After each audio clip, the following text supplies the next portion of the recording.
Kali ini kita akan berjumpa nggih, pada tema Mufti nggih. Hatun, sebentar. Dalam. Ini kan nanti biar Pak Catur dulu yang membuka, Oh kemudian Ya, iya iya. Oke ke oke Bu Cucu siap. dulu. Nggih. Mau nggak Bu Cucu? Habis itu Oh Bu menuju ke Cucu Bu dulu, Atik. ayo monggo. Oh iya, Bu Atik. Silakan Bu. Saya dulu. oke. Baik. Bagaimana Pak? Assalamualaikum warahmatullahi wabarakatuh. Waalaikumsalam warahmatullahi wabarakatuh. Monggo. Malam Bapak Ibu semua. Semoga malam hari ini semua dalam keadaan sehat. Amin. Kita melaksanakan ngopi semalam sampai nanti kurang lebih pukul 21.00 waktu Indonesia Barat. Malam hari ini di Temu Pendidik Mingguan yang ke-116, Komunitas Guru Belajar Nusantara Kabupaten Wonosobo bekerja sama keren. dengan PGRI, SLCC, Kominfo, dan Dinas Dikbora Kabupaten Wonosobo. Bapak Ibu yang kami hormati, Masya Allah luar biasa, Bapak Muhtarob sudah hadir ya Pak Catur? Baik. Malam hari ini kita kedatangan narasumber yang luar biasa dari luar daerah, yaitu Bapak Muhammad Firman. Beliau dari SMP 2 Blimbing Hulu dari Komunitas Guru Belajar Melawai. Kita sapa dulu Bapak Firman. Selamat malam Pak Firman. Selamat malam Ibu. Iya, apa kabar Pak Firman? Alhamdulillah sehat Bu. Iya, selamat datang di Wonosobo. Nggak pakai jaket Pak sampai Wonosobo. Ya, jadi Pak Firman, selamat datang di Wonosobo. Nanti mungkin di tengah-tengah ini apa teman-teman akan banyak yang bergabung karena mungkin ini baru saja turun dari masjid mungkin Pak Firman. Jadi biasanya di tengah-tengah itu semakin banyak gitu pesertanya. Dan kali ini masih di kursi mau 60, jadi nanti mungkin ada 70-an lebih Pak Firman. Dan nanti Pak Firman akan ditemani oleh Bu Muftatihatun, Bu Muf ya. Selamat malam Bu Muf. Ya, selamat malam Ceng Cucu ya. Bu Muf, apa kabar Bu Muf? Tadi udah sedikit. Alhamdulillah sehat. Iya, Senang cantik bergabung sekali. di sini. Alhamdulillah. Bu Tati gitu dong, Bu Cucu. Namanya iya, manggilnya Bu Tati itu malah Bu Muf tuh Bu apa Atun juga gitu. bisa. Siapa saja bisa lah. Soalnya namanya ini sih ya, apa susah ya diucapkan ya Bu. Ejaannya, iya. Baik, Bu Tati gitu ya. Iya ya, oke lah. Ya. Nanti Bu Tati akan menemani Pak Firman sampai kurang lebih pukul 21.00. Tapi nanti seandainya kok masih dari teman-teman masih ada yang mau bertanya dan ingin apa lebih memperdalam ilmunya Pak Firman, boleh nanti ditambah sedikit. Baik, waktu Ya, Bu Cucu, sepenuhnya kayaknya saya serahkan Marsnya kepada bisa deh. Kayaknya baru bisa. Apa ya? Habis Mars kemudian langsung ke Bu Tati ya. Oke, sebelum ini kita Mars dulu. Silakan Pak Catur.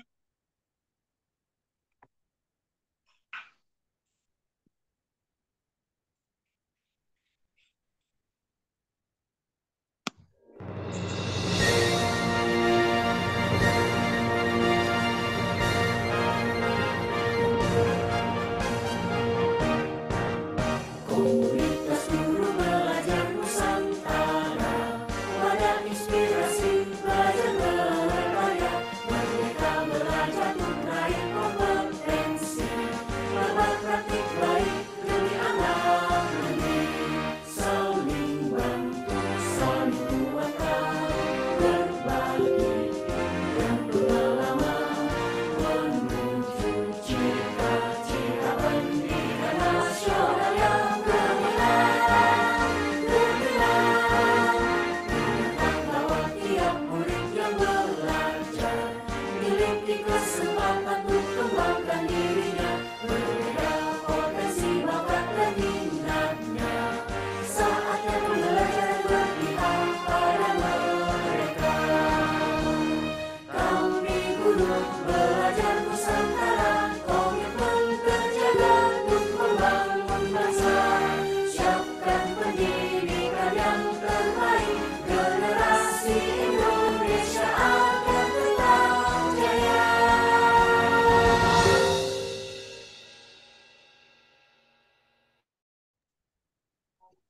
Ya, silakan Bu. Terima kasih Pak Catur. Ya. Langsung saya kembalikan ke Bu Tati ya. Silakan Bu Tati, waktu sepenuhnya saya serahkan pada Bu Tati.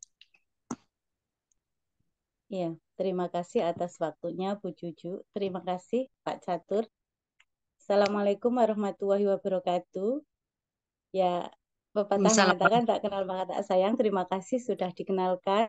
Saya Muftati Hatun dari MI Gubi Sumberwulan.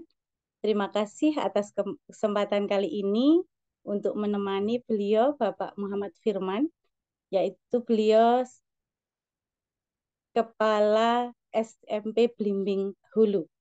Ya, sangat jauh ya. Saya tidak pernah membayangkan sampai ke hulu, tapi alhamdulillah ilmunya nanti akan kita cadong bersama-sama, akan kita di sini diharapkan bersama-sama. Beliau adalah narasumber kita, Bapak Muhammad Firman. Tapi sebelum kita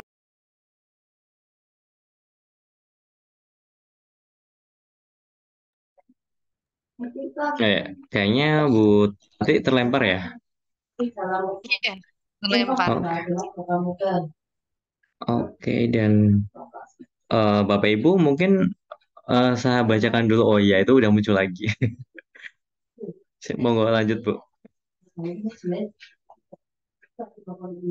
Mic-nya di unmute dulu.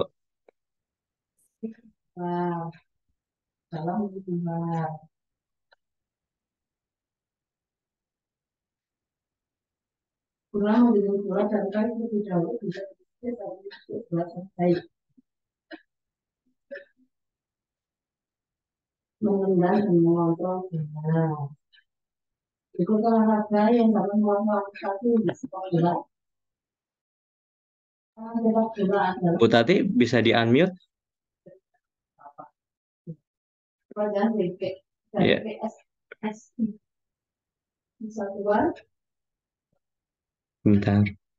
Satu orang Pak.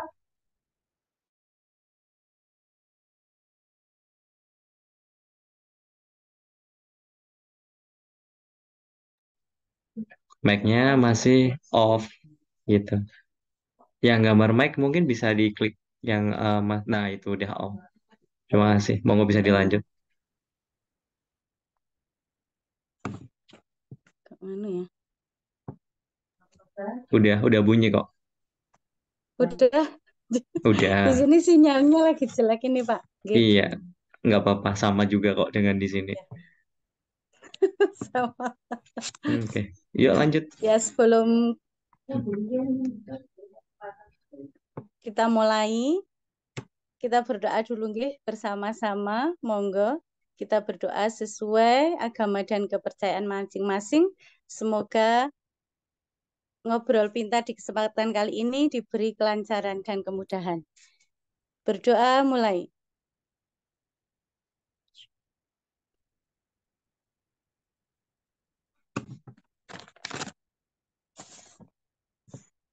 Selesai. Pada kesempatan kali ini, ya Allah, ini. Nggih.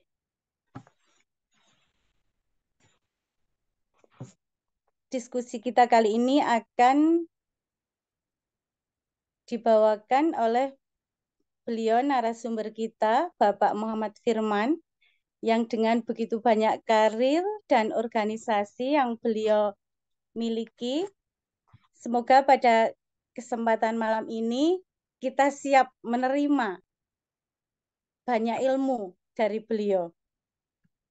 Mungkin untuk CV dan sebagainya, karena untuk menyingkat waktu, akan saya sebutkan beberapa saja. Beliau adalah Kepala SMP Negeri Blimbing Hulu. Beliau adalah seorang leader Google Educator Melawai, fasilitator guru penggerak, serta Kepala SMP Inovatif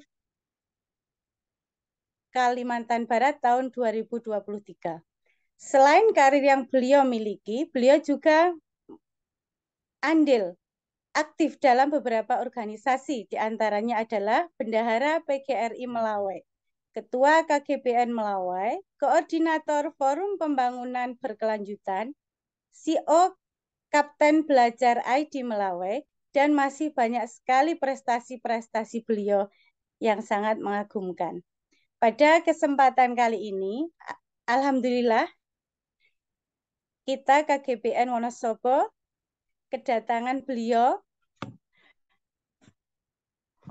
dalam kesempatan kali ini membahas tema tentang bagaimana merencanakan program sekolah yang berpihak kepada murid. Sudahkah sekolah panjenengan, sekolah Bapak Ibu, sekolah kita merencanakan program sekolah yang berpihak pada murid? Marilah kita saksikan beliau memaparkan beberapa, bahkan banyak sekali ilmu yang akan beliau paparkan untuk malam hari ini, akan beliau persembahkan untuk kita semua pada malam hari ini. Monggo kepadanya Bapak Muhammad Firman, kami persilahkan. Assalamualaikum warahmatullahi wabarakatuh. Waalaikumsalam warahmatullahi wabarakatuh. Selamat malam dan salam sejahtera untuk kita semuanya, Bapak Ibu. Terima Selamat kasih malam. kepada kawan-kawan dari KGBN Wonosobo yang telah mengundang saya untuk hadir di acara Temu Pendidik Daerah KGBN Wonosobo. Terima kasih rekan saya di sini, Pak Catur nih. Sudah lama kenal tapi tatap mukanya jarang sekali, Pak ya. Oke, Bapak Ibu. Saya akan berbagi Bapak Ibu praktik baik tentang bagaimana perencanaan berbasis data dan bagaimana cara menyusun program sekolah yang berpihak pada murid. Suara saya kedengaran jelas Bapak Ibu? Jelas. Jelas Aman, tuh ya? Pak. Jelas, Jelas, Pak. Aman ya? Oke, Jelas. maaf nih di latar belakang saya banyak tangga-tangga gitu ya. Karena memang posisinya sedang di kantor. Oke, saya akan bentar Bapak Ibu. Bentar ya. Saya akan share screen Bapak Ibu.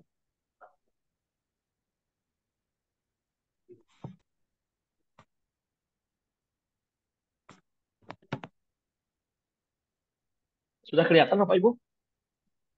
Sudah. Wow, CV Sudah, beliau banyak sekali. Sudah kelihatan? Prestasi. Sudah ya? Nah, Sudah terlihat. Nah, oke. Ya. Ini tadi CV saya yang dibacakan oleh Ibu tadi. Nah, kita sambil diskusi saja Bapak Ibu. Saya tidak akan banyak presentasi, tapi kita akan banyak melakukan diskusi Bapak Ibu. Apakah Bapak Ibu sudah mendownload atau melihat rapor pendidikan tahun 2023? Nah, kebetulan rapor pendidikan tahun 2023 ini sudah di launching oleh kementerian itu pada tanggal 10 Mei Bapak Ibu. Jadi sudah cukup lama sebenarnya ya. Nah, kalau sudah, boleh kita sambil diskusi di kolom chat Bapak Ibu? Silakan di kolom chatnya Bapak Ibu. Apakah sudah? Sudah, kata Bu Holipa. Sudah, oke. Silakan Bapak Ibu yang lain. Oke, apakah sudah? Sudah, oke. Oke, sudah ya. Oke, rata-rata sudah nih. Memang sekarang lagi digenjot bagaimana kepala sekolah atau guru itu bisa memperhatikan rapor pendidikan yang ada di sekolahnya, Bapak Ibu. Nah, oke. Sekarang Bapak Ibu boleh dong cerita apa sih manfaat rapor pendidikan yang sudah Bapak Ibu lihat atau sudah Bapak Ibu download? Atau cuma melihat bingung mempelajarinya seperti apa, boleh cerita Bapak Ibu. Atau ada rasa tidak terima gitu malahan ya. Ini kok rapor pendidikan sekolah saya kayak gini gitu. Oke, boleh cerita Bapak Ibu. Yang pengen cerita mungkin bisa langsung saja ya. Bisa langsung open mic. Silakan Bapak Ibu.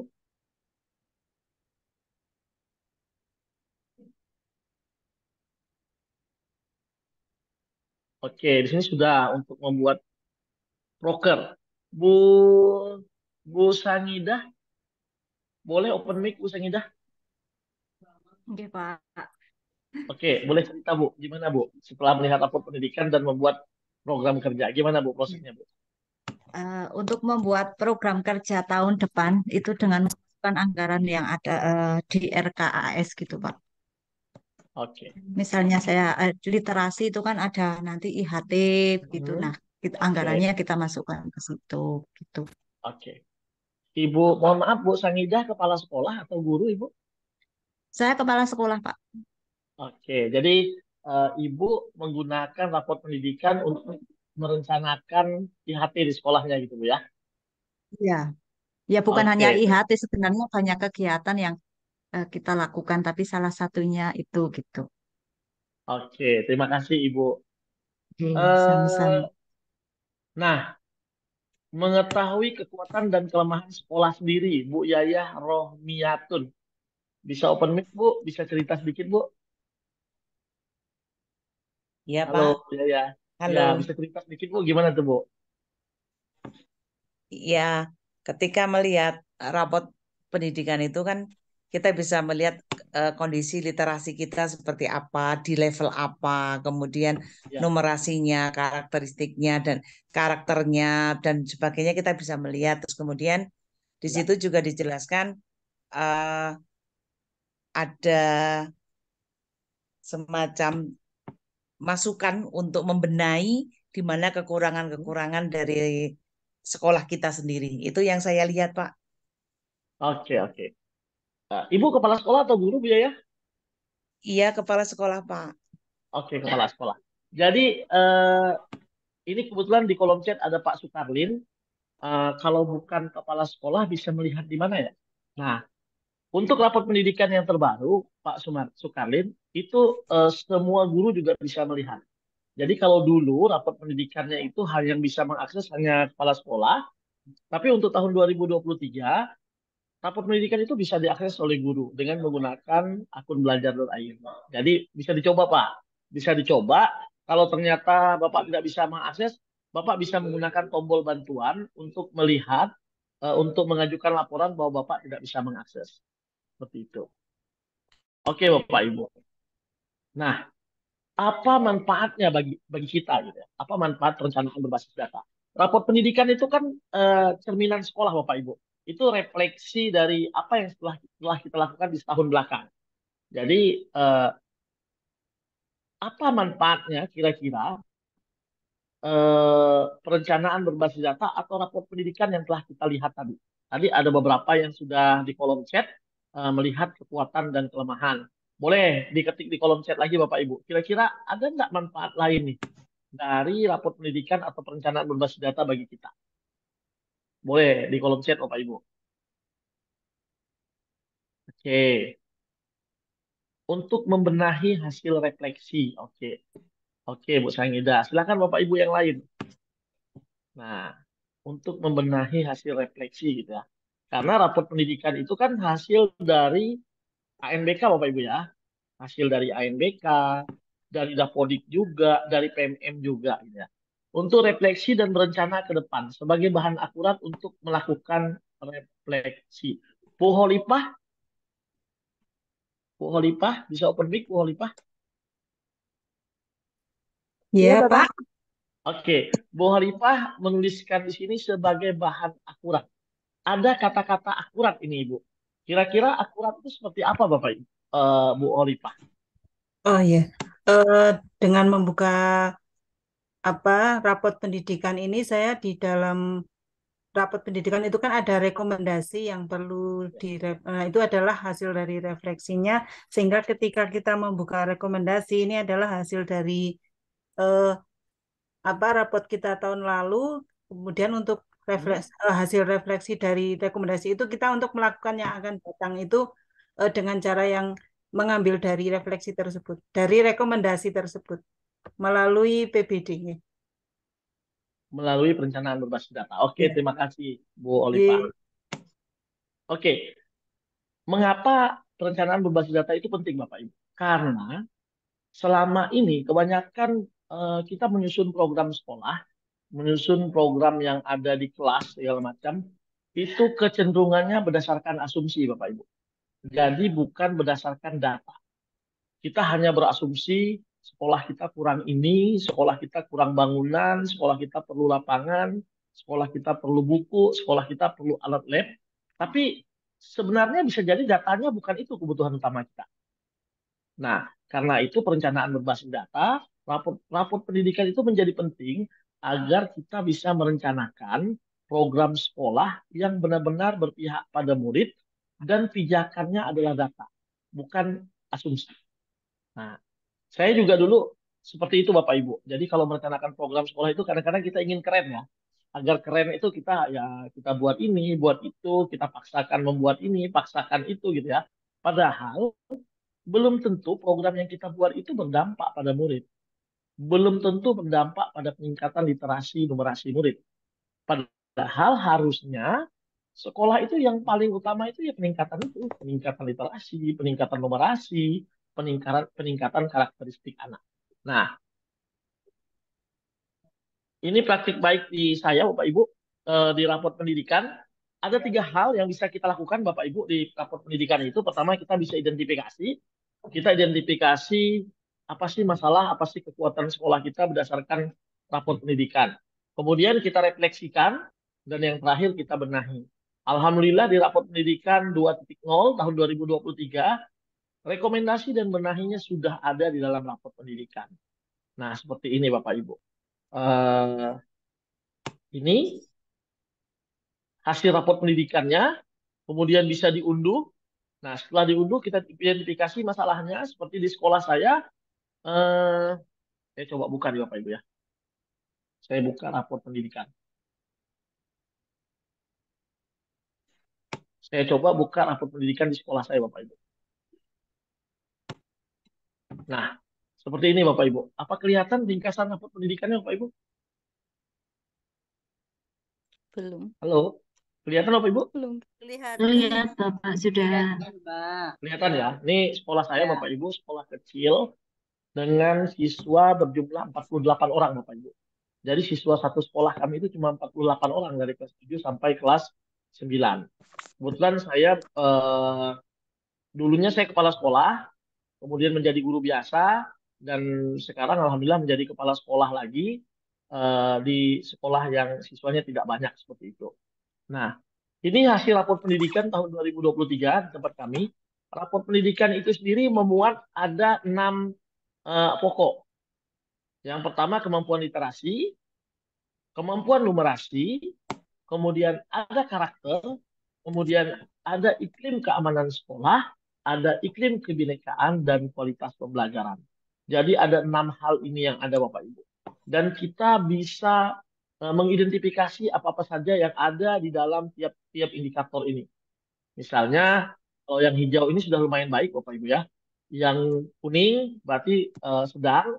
Kalau kebetulan di tempat kami tidak ada lagi yang merah.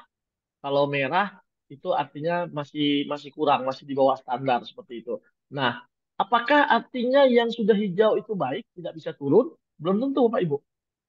Nah, kalau kita menyusun program yang tidak berpihak pada murid, bisa jadi, maka bisa menjadi kuning lagi atau malah menjadi merah. Nah, caranya Bapak Ibu bisa mempelajari akar masalah. Nah, Bapak Ibu bisa melihat di sini, ada indikator-indikator lain lagi yang menentukan kemampuan numerasi misalnya. Ada 5 indikator. Nah, ini bisa dilihat detailnya seperti apa. Nah, sehingga kita lebih mudah nantinya dalam menyusun strategi-strategi pembelajaran. Nah, penting sekali Bapak Ibu bagi kepala sekolah, saya rasa, bukan hanya kepala sekolah, karena kualitas pembelajaran di sekolah itu tidak bergantung sepenuhnya kepada kepala sekolah gitu ya, tapi bergantung juga kepada guru-gurunya. Oleh karena itu, raport pendidikan ya wajib diketahui oleh semua elemen yang ada di sekolah. Kalau di tempat kami, Bapak Ibu, kebetulan poster raport pendidikan itu saya tempel di dinding sekolah dengan ukuran besar. Gitu. Jadi kita bisa sama-sama lihat dan kita lihat kurangnya kita di mana, gitu ya. Sehingga kita punya waktu 1 tahun untuk memperbaiki proses-proses pembelajaran, sehingga nantinya diharapkan tahun depan nilai-nilai ini ada kenaikan. Nah, kemudian raport pendidikan juga bisa dijadikan dasar bagi Bapak Ibu dalam pembelajaran Bapak Ibu. Misalnya, Bapak Ibu ingin melaksanakan proyek profil pelajar Pancasila di sekolahnya. Nah, tentu saja dalam menerapkan kegiatan proyek penguatan profil pelajar Pancasila ini, kita bingung kadang-kadang ini temanya apa, dimensi elemen yang mau kita ambil apa gitu. Nah, raport pendidikan bisa dijadikan dasar. Salah satunya dengan melihat karakter. Nah, seperti ini Bapak Ibu. Kita bisa lihat karakter yang ada di sekolah berdasarkan rapor pendidikan. Nah, ini bisa dilihat Bapak Ibu. Nah, ini bisa dilihat ada 6 dimensi pada profil pelajar Pancasila. Tinggal kita lihat yang rendah yang mana. Nah, yang rendah ini yang kita jadikan dasar dalam menentukan tema dan dimensi pada proyek penguatan profil pelajar Pancasila. Nah, di tempat saya kebetulan kami di pembelajaran, di kualitas pembelajarannya tidak pada level yang baik Bapak Ibu. Nah, seperti ini nilainya tidak baik. Nah, ini ada 3 indikator dan salah satu indikatornya itu berada di bawah nilai 60. Nah, kami memutuskan untuk menguatkan di metode pembelajaran Bapak Ibu di sekolah kami. Mengapa? Karena kalau metode pembelajarannya naik, secara otomatis nilai literasi dan nilai numerasinya juga akan naik. Seperti itu. Kemudian kepemimpinan instruksional juga, seperti visi misi sekolah, nilai kami hanya 51,82%. Artinya apa? Artinya elemen yang ada di sekolah itu tidak satu arah dalam perjalanannya. Banyak kawan-kawan guru yang tidak tahu visi mimpi besar sekolah ini kemana arahnya. Tidak tahu misi apa yang mereka jalankan.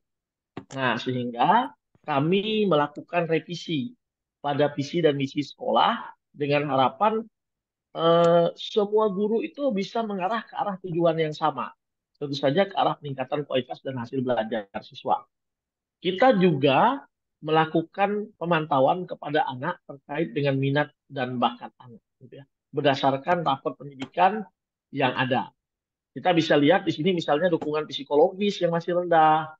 Nih, dukungan psikologisnya masih rendah. Apa sih masalahnya? Kita lakukan survei terhadap anak juga. Apakah mereka punya permasalahan di rumah dan segala macam. Dan anak-anak itu pengennya sekolah ini seperti apa ke depannya. Karena sekolah tentu saja tidak lepas dari peran orang tua, tidak lepas dari peran siswa, dan tidak lepas dari eh, terarahnya program-program yang ada di sekolah sehingga mendukung perkembangan peserta didik. Nah, rapor pendidikan ini benar-benar bisa dijadikan dasar Bapak Ibu dalam pengambilan keputusan dalam penyusunan program yang ada di sekolah. Nah, oke. Nah, ini yang kami lakukan di tempat kami di SMP Negeri 2 Blimbing Hulu. Kami berdiskusi terkait visi misi sekolah dengan cara yang sederhana saja. Kemudian kami menyusun program yang ada di sekolah sehingga muncul visi yang baru, visi yang semua guru itu paham bahwa ini visi bukan visi kepala sekolah, ini adalah visi semua yang warga yang ada di sekolah. Dan ini harapan kita untuk 5 tahun ke depan akan seperti apa. Misi yang kita jalankan juga misi yang mengarah pada visi yang akan kita capai. Pembahasan visi dan misi ini kami memakan waktu sampai 2 hari dengan bahwa visi ini betul-betul dilaksanakan secara partisipatif dengan sumber data dari orang tua, dari siswa, dan juga dari rapor pendidikan. Nah, tentu saja dalam menjalankan visi ini, pelaksanaan misi di kelas dan di sekolah juga diarahkan untuk mencapai visi ini. Jangan sampai program yang kita susun ternyata arahnya tidak sesuai dengan visi di sekolah. Misalnya kita ingin sekolah itu menjadi sekolah yang ramah anak, misalnya itu ya. Tapi di sekolah kita masih melakukan bullying dan segala macam. Tentu saja kita harus membuat program yang juga ramah terhadap anak. Saat kita, kami salah satu visinya adalah mendigitalisasi sekolah, Bapak Ibu. Jadi dalam mendigitalisasi sekolah itu rencana kami bagaimana anak-anak bisa lebih tertarik dengan belajar, dengan melakukan digitalisasi pembelajaran di kelas, menggunakan Chromebook yang ada di sekolah, menggunakan tablet yang ada di sekolah. Nah, dalam prosesnya tentu kami memerlukan pelatihan-pelatihan. Nah, pelatihan-pelatihan ini yang kami programkan pada dana BOS. Sehingga guru-guru kami bisa mendapatkan pelatihan penggunaan Chromebook, bisa juga mendapatkan pelatihan tentang penggunaan aplikasi dan lain sebagainya, yang benar-benar bisa menunjang pembelajaran di kelas.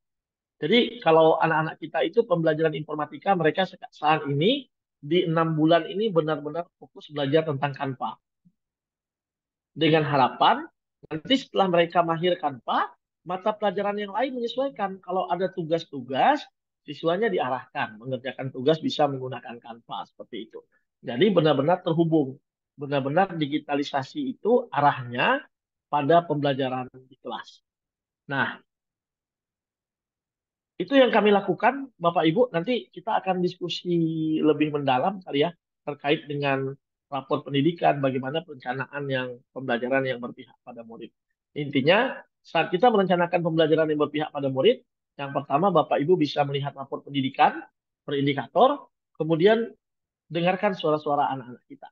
Di awal semester kita bisa mengadakan survei, bisa mengadakan kuesioner bagi anak-anak, sehingga kita bisa mendengarkan suara-suara murid itu seperti apa. Mungkin itu dulu, Ibu. Kita bisa eh, diskusi gitu ya, karena saya lebih senangnya kita bisa diskusi panjang lebar. Terima kasih.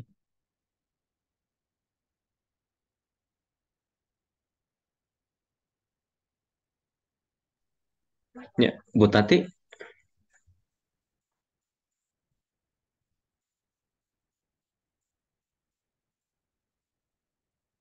Oke, mungkin sinyalnya agak kurang bagus. Iya, udah on kan?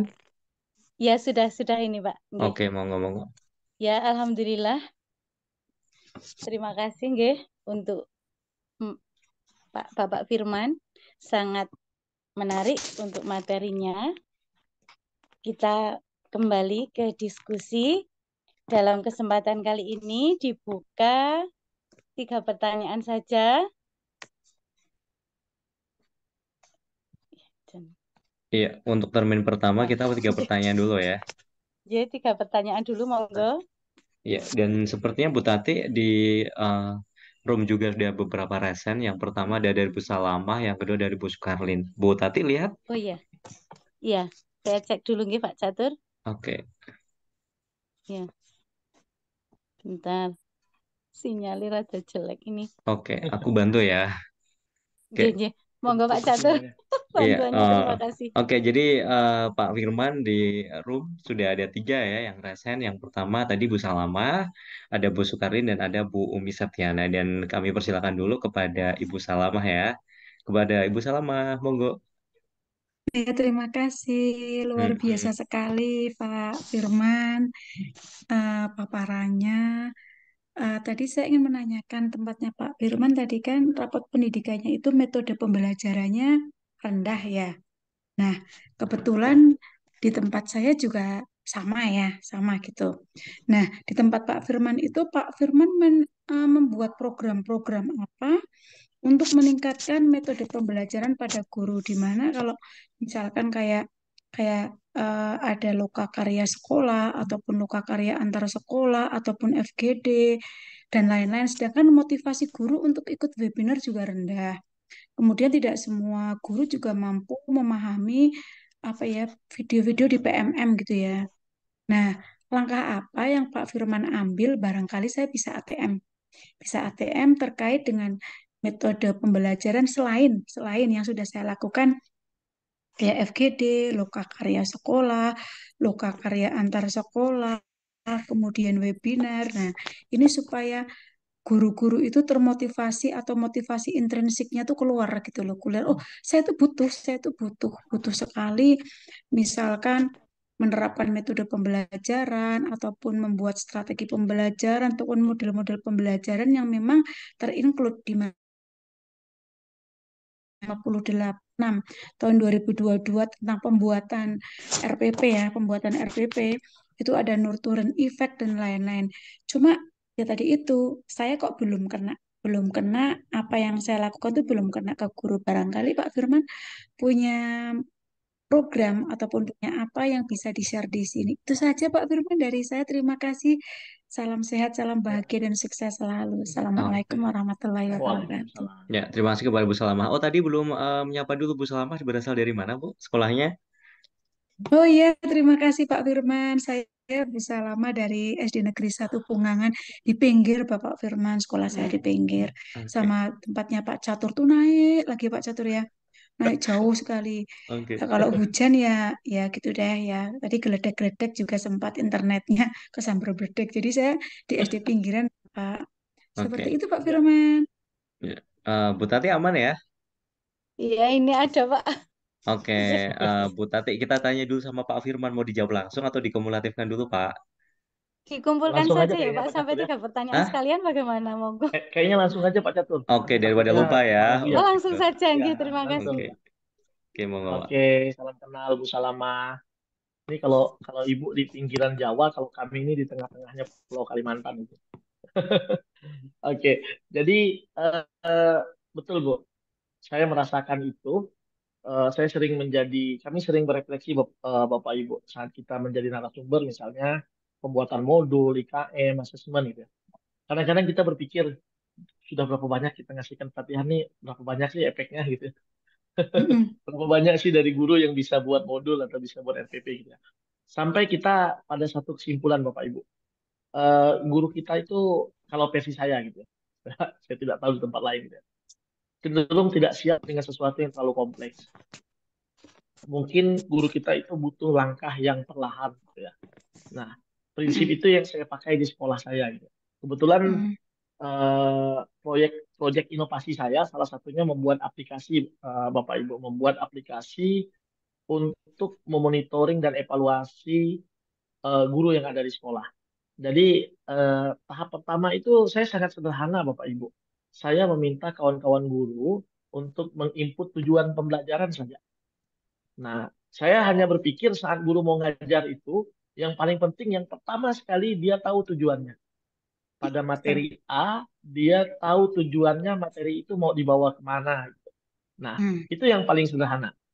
Kemudian, itu hasil dari materi seminggu itu kami bahas di Kombel, Bapak Ibu. Kami bahas di komunitas belajar di dalam sekolah. Kebetulan kami punya program 1 minggu 1 jam untuk komunitas belajar. Tiap hari Sabtu, kebetulan kami masih 6 hari sekolahnya ya. Jadi tiap hari Sabtu itu sepulang sekolah kami menyisakan waktu 1 jam untuk berdiskusi. Minggu ini Bapak Ibu itu ngajar tujuannya apa? Saya belum mau mangka segala macam gitu ya. Karena saya tahu persis kemampuan kawan-kawan guru itu seperti apa. Nah, saya hanya ingin melihat pada level pertama, ini 6 bulan loh Bu, sudah 6 bulan ini, saya hanya menargetkan guru-guru itu paham benar saat dia ngajar, tujuannya itu apa. Apakah tujuannya sama persis dengan ada yang ada di buku, atau guru-guru itu mengajar semuanya mengikuti apa yang ada di buku. Nah, 1 semester ini saya hanya mewajibkan kawan-kawan guru minimal 10 buah tujuan. Nah, selama 1 semester ini Bapak Ibu, saya memastikan bahwa tiap minggu kawan-kawan guru itu mengajar. Saya tidak memperhatikan langkahnya mau pakai model apa, metode apa, tidak. Saya hanya memastikan minggu ini Bapak Ibu ngajar IPA 2 kali pertemuan itu tujuannya apa. Kemudian selanjutnya seperti apa? Apakah tujuannya itu sudah selesai? Nah, itu kita bahas di komunitas belajar dalam sekolah. Jadi tiap minggu itu saya tunjukkan di Infokus di sekolah saya. Oh, Bapak ini sudah menginput tujuan loh. Tujuannya ini.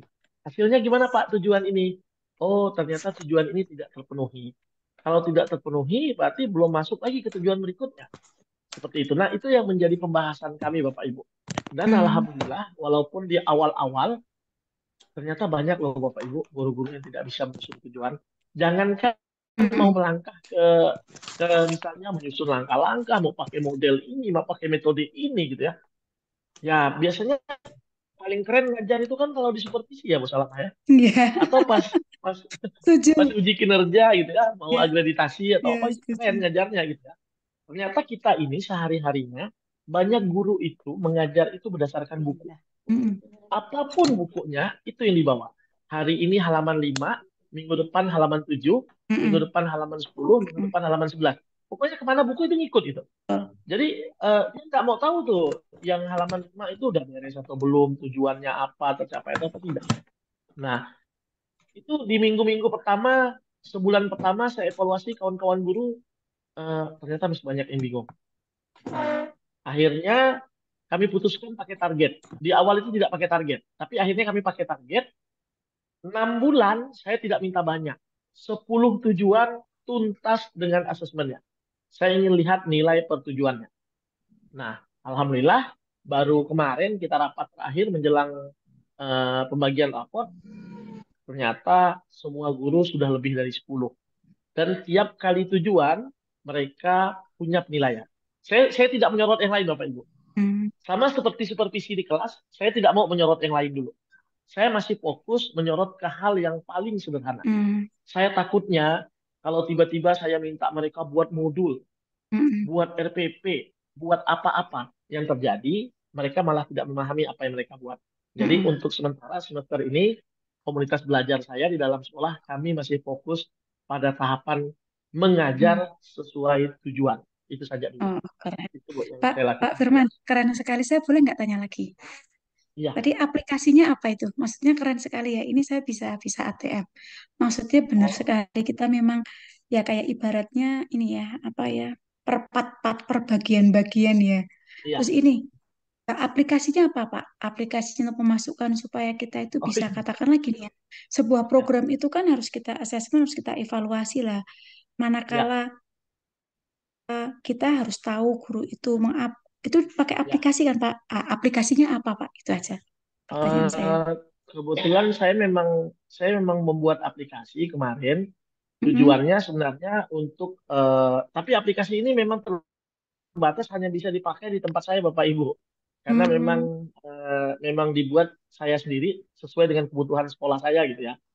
Jadi di aplikasi itu guru-guru tiap kali mau ngajar, mereka harus menginput tujuan. Sederhana sebenarnya. Mau ngajar, nginput tujuan. Kalau dia mau penilaian, dia juga menilainya lewat aplikasi itu.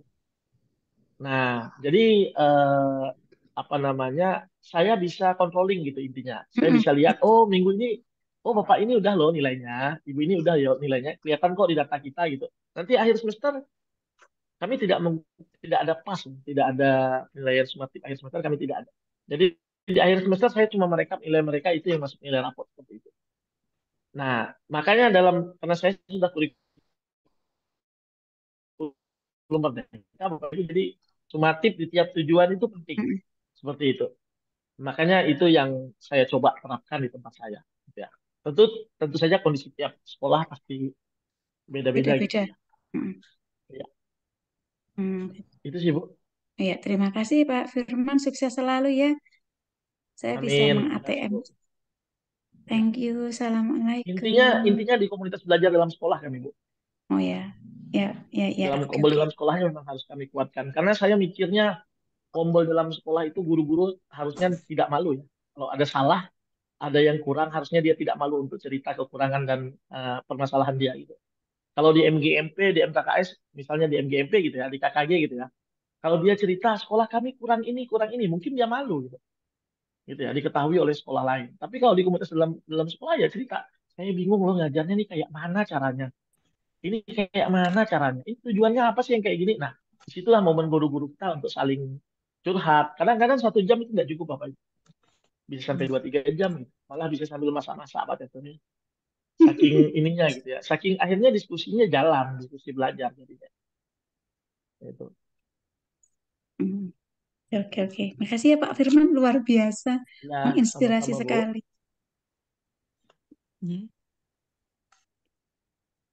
Luar biasa Pak Firman. Ya, Bu Salamah.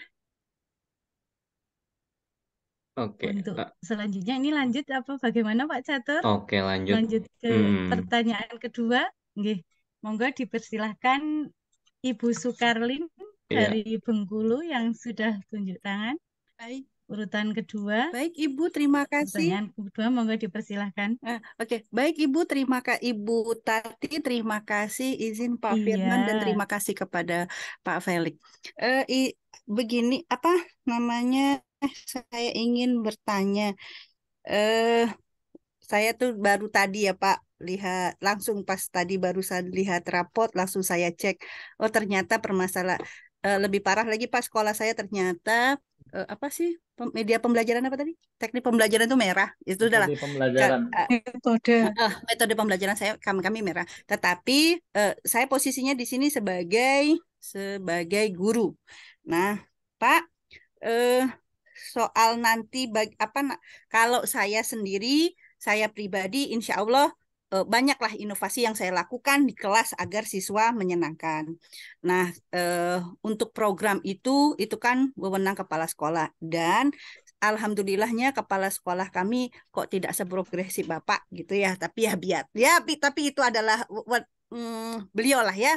Tidak ranah saya untuk mencampuri itu.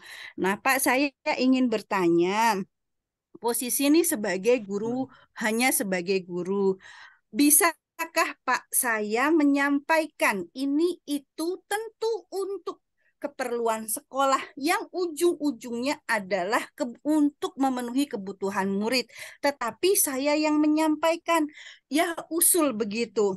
Apakah itu terlalu lancang secara etika? Itu yang pertama. Terus yang kedua, Pak, saya juga melakukan survei kecil-kecilan di kelas yang saya masuki. Saya masuk ke kelas itu ada 6 kelas. Ada satu program peningkatan kedisiplinan. Itu dengan menggunakan yang dilatih oleh pihak luar dengan fisik ya, dengan berlatih fisik. Selesailah program itu, selesailah. Lalu saya tanya sama anak-anak, survei, apakah itu bermanfaat? Mereka jawab, nggak ada sih Bu, gitu-gitu ya. Tapi bukti fisik dari survei itu ada gitu. Karena saya melihat kok tidak ada juga sih efeknya, dampaknya gitu dari program itu. Lalu bisa nggak sih saya menyampaikan itu kepada kepala sekolah bahwa itu kayaknya nggak penting deh, ada yang lebih penting, misalkan gitu loh. Bisa nggak sih saya menyampaikan itu, Pak? Terima kasih. Saya dari SMA 9 Kota Bengkulu. Oke. Terima kasih. Langsung saja ya Bu Titi ya. Bu Tati ya. Halo. Suara saya kedengaran? Terdengar, Pak. Bisa langsung aja nggak apa-apa? Kedengaran, Pak. Terdengar. Oke. Oke, jadi memang ini masalah yang banyak terjadi di berbagai daerah sih sebenarnya, Bu. Banyak guru yang agresif gitu ya. Agresif dalam artian tanda kutip ya. Agresif dalam artian gurunya belajarnya udah lebih banyak gitu ya. Tapi kepala sekolahnya masih berada di posisi nyaman misalnya. Banyak kejadian di daerah seperti ini. Boleh tidak boleh, saya kira boleh-boleh saja Bu. Untuk kemajuan sekolah tentu saja kita boleh bersuara apa saja gitu ya. Dalam tanda kutip untuk kemajuan sekolah. Dan memang berarti di sini posisinya Bu Soekarlin tidak pernah melihat rapor pendidikan gitu ya. Dan mungkin ini bisa dijadikan jalan Bu Soekarlin. Misalnya kalau sekolahnya punya grup, Bu Soekarlin bisa download rapor pendidikannya atau kan ada posternya gitu ya, bisa dibagikan. Itu dijadikan bahan pemantik. Tapi memang dalam posisi-posisi seperti ini serba susah sih Bu jadinya. Saya yakin itu menjadi posisi yang serba susah gitu ya. Karena tentu saja ada yang senang dan ada yang tidak senang. Dan posisi itu pasti terjadi seperti itu ya. Tentu ada komentar positif dan negatif itu pasti Bu Soekarlin. Perlu saya lihat. Nah, biasanya ada ekspor rapor pendidikan dijelaskan oleh kepala sekolah kepada warga sekolah, kata Bu Salama. Mungkin di tempatnya Bu Soekarlin ada juga atau tidak ada, Bu? Belum pernah Pak. Karena saya pernah suatu kali minta itu diabaikan hingga kini. Maka saya baru dapat informasi kalau 2023 ini bisa diakses oleh semuanya. Baru saya akses. Iya, kalau dulunya memang tidak bisa, sekarang sudah bisa. Ini justru pemerintah pusat sebenarnya dengan membuka akses bagi guru ini sebenarnya dia pengen adanya transparansi. Jadi karena tanggung jawab tadi itu kan tanggung jawab kolektif gitu ya. Bukan tanggung jawab kepala sekolah, bukan tanggung jawab guru, bukan juga tanggung jawab siswa atau orang tua, tapi tanggung jawab bersama. Nah, tentu saja seperti itu. Dan saran saya kepada Bu Soekarlin, Ibu kalau sudah membaca di situ, Ibu sudah tahu kelemahannya di mana, gitu ya, itu bisa dijadikan pijakan dasar bagi Ibu untuk mengelola pembelajaran di kelas Ibu. Gitu. Jadi, Ibu punya 6 kelas yang Ibu ampuh, Ibu bina, gitu ya. Nah, paling tidak, kalaupun tidak ada respon dari kepala sekolah saat kita sudah menyampaikan, atau malah responnya negatif, gitu ya, langkah yang bisa kita lakukan adalah kita memperbaiki pembelajaran-pembelajaran yang ada di kelas kita. Itu langkah yang karena gini, karena seorang guru itu kan pemimpin pembelajaran di kelasnya masing-masing gitu ya. Kita tidak punya kewenangan sampai kepala sekolah, ya sudah, kita benahi pembelajaran di kelas kita.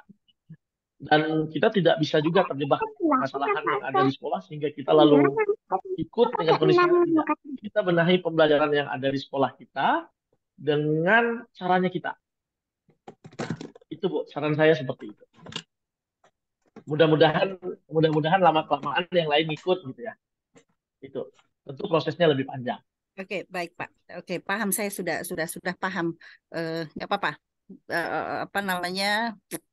Ya, menjadi berbeda terus kemudian belum ada pengikut. Ya, nggak masalah karena posisi kita juga kan masih di lower kan. Beda kalau Ya. misalnya kita sudah menjadi head gitu kan, Nah, lain ceritanya betul, bisa beda Bu. menggerakkan. Beda cerita Bu. Tentu saya juga waktu jadi guru memposisikan diri saya sebagai guru Bu. Betul, paham saya. Paham Ya, Pak. saat menjadi Oke, terima kepala kasih. Saya tidak merasa sendiri. Terima kasih. Betul Bu. Ya Bu. Terima kasih Bu Karlin. Iya, terima kasih buat Bu Luar Sukarlin ya dari biasa ya. Bengkulu gitu ya Bu Tati ya.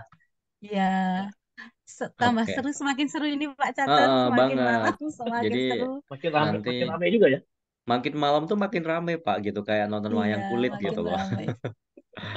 Oke, Bu Hitmi juga. Halo, apa kabar Bu Hitmi? Kemudian buat kayaknya tadi ada beberapa juga yang tadi ada resen gitu, tapi kayaknya udah diturunkan. Eh Mungkin buat Bapak Iya Ibu Pak, di room ini ini ya, Bu Tati yang ingin tanya lagi masih ada kesempatan ya. iya, ini belum ada lagi tuh Pak Hmm, yang. silakan Bapak Ibu yang ingin menanyakan. Aplikasinya nanti Bapak Ibu ya. Ini banyak minta bagi aplikasinya Pak Catur. Soalnya memang sementara aplikasi saya itu eh, memang sesuai. Kalau saya memandangnya kalau buat aplikasi itu tentu sesuai kebutuhan sekolah. Dan kebutuhannya pasti beda-beda gitu. Ya, berarti tiap sekolah itu memiliki Ya, ini keadaan yang kebanyakan beda-beda gitu ya. Ya, minta diferensiasinya aplikasi. juga tinggi tuh Pak, tiap sekolah. Yakin saya. Saya setuju Pak Firman. Demikian juga perlakuan diferensiasi teacher ya. Guru juga diperlakukan berdiferensiasi. Karena tidak semua Iya, guru betul. juga memiliki kompetensi yang sama, walaupun untuk kompetensi Iya. pedagogik maupun profesional Iya. gitu. Dan apa yang terjadi pada Bu tadi yang dari SMP Maluku mungkin itu juga kasuistik. Mungkin ada yang kepala sekolahnya memang melakukan eksplor tapi gurunya tidak apa ya, Iya. tidak menyambut baik gitu. Ada kan banyak ya gitu karena Iya. banyak yang mengalami gitu. Tapi juga di sisi lain juga ada yang seperti tadi yang Bu dari Maluku itu. Jadi apa yang kita bawa di sini itu adalah sifatnya kasuistik, tidak bisa Iya. dirandomkan. Betul nggak Pak Firman? Iya. Betul, betul, Bu. Betul. Dan saya menemukan salah satu metode paling baik itu komunitas belajar. Metode metode ini ya, saya tidak terlalu suka dengan IHT jadinya, dengan lokakarya, dengan apa ya, yang sifatnya rame-rame gitu ya. Karena saya melihat dampak bagi pembelajaran di kelas itu saya rasa tidak terlalu besar. Tapi kalau komunitas belajar saat kita diskusi masalahnya ini, kemudian saya udah coba loh kayak gini dari kawan sebelahnya gitu ya, rasanya lebih melekat. Dan kawan yang lain cenderung, oh bisa kayak gitu ya? Itu habis itu gimana lagi? Habis itu gimana lagi? Habis itu gimana lagi? Nah, diskusi-diskusi ini yang sebenarnya menjadi salah satu apa ya? Feedback. Penyelesai masalah yang baik menurut saya gitu ya. Ada feedbacknya Bu, betul? Ada refleksinya, ada feedbacknya. Kami sampai membahas eh, si anak ini eh, mengapa tidak masuk sampai 3 hari ya? Udahlah Pak, kata guru yang satu, dia memang suka kayak gitu, katanya. Tapi ada guru yang satu bilang lagi, Pak, gimana kalau kita coba ke rumahnya ya? Ya udah, besok kita ke rumahnya. Nah, seperti itu. Sebenarnya itu bisa enak gitu ya diskusinya ya. Dan apa ya, lebih terbuka gitu ya. Mungkin kalau kalau kayak kayak gini, mungkin ya kayak kita webinar sekarang Pak Catur ya. Tentu kan kadang-kadang ada guru yang itu yang nggak enak mau menceritakan kekurangan di sekolah saya. Sekolah saya ini kan udah hebat, murid 1.000, guru banyak, lengkap. Orang menganggap pembelajaran di tempat kami udah bagus semuanya, ini udah maksimal gitu. Nggak mungkin saya mau ceritakan di tempat ini. Nah, tapi kalau di komunitas dalam belajar dalam sekolah, harusnya lebih clear. Oh, ini masalah saya ini. Bisa nggak bantu guru yang lain? Atau punya pengalaman? Nah, itu lebih mudah untuk memperbaiki metode pembelajaran profesi saya. Gitu. Ya. Iya, Pak. Kalau saya mau bertanya, boleh tidak? Ini Pak Catur sama Pak Firman. Iya, moderator tanya juga Boleh nggak boleh Pak ya, Pak. Catur? Eh, Gitu. iya, Kan boleh ya, Pak tempat ya. Di diskusi. sini ya ada unek-unek Iya, sedikit ya. Hmm. Untuk iya, ya ini mungkin tidak hanya terjadi di sekolah saya. Untuk program sekolah itu kan memiliki program tambahan waktu belajar untuk anak-anak yang tidak mampu. Menerapkan seperti itu dan itu sudah menjadi program sekolah.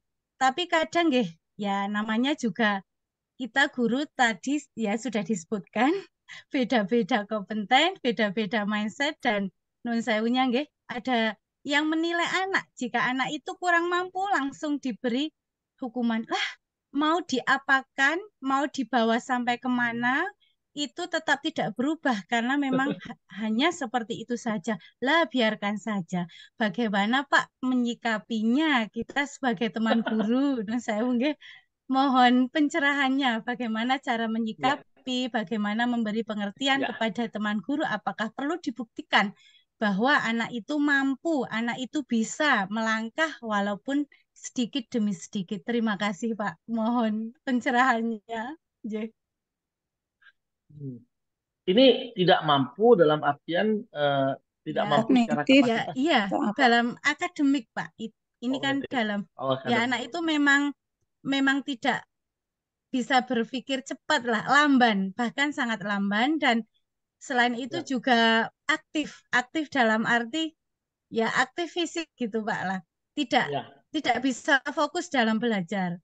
Lah, oke. setiap hari itu kan walinya selalu memberi ya protes lah katakanlah itu nilainya jelek, kenapa tidak Ya, ada hasilnya kan seperti itulah. Sementara yang diberi masukan itu kepala sekolah lah. Kepala sekolahnya bagaimana ini Bu Tati, ini wali kelas ini kok seperti ini. Perlu kita